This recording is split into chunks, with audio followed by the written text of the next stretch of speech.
இந்த பிளசண்டா ப்ரிவியாக்கான அறிகுறிகள் பார்த்தீங்கன்னா, இரத்த சோகை, வெளிர்ந்த தோல் இந்த மாதிரியான அறிகுறிகள் வந்து சில நேரங்கள்ல இருக்கும். கர்ப்பத்துடைய 2வது பகுதியில அதாவது 2ண்ட் ட்ரைமஸ்டர்ல பார்த்தீங்கன்னா, பெயினே இல்லாம சில சமயங்கள்ல வந்து ப்ளீடிங் ஆகும்.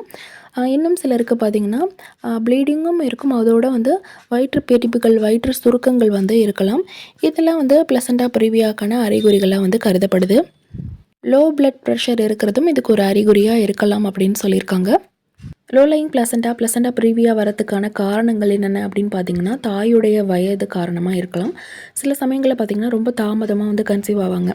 சிலர் பார்த்தீங்கன்னா, 20 வயதுக்கு முன்னாடியே கன்சீவ் ஆவாங்க. இந்த மாதிரி ரொம்ப குறைந்த வயதிலயோ அல்லது ரொம்ப அதிகமான வயதிலயோ வந்து கன்சீவ் ஆறதுனால, இந்த மாதிரி பிளசண்டா ப்ரீவியா, லோ லையிங் பிளசண்டாலாம் வரதுக்கு வாய்ப்பு அதிகம்.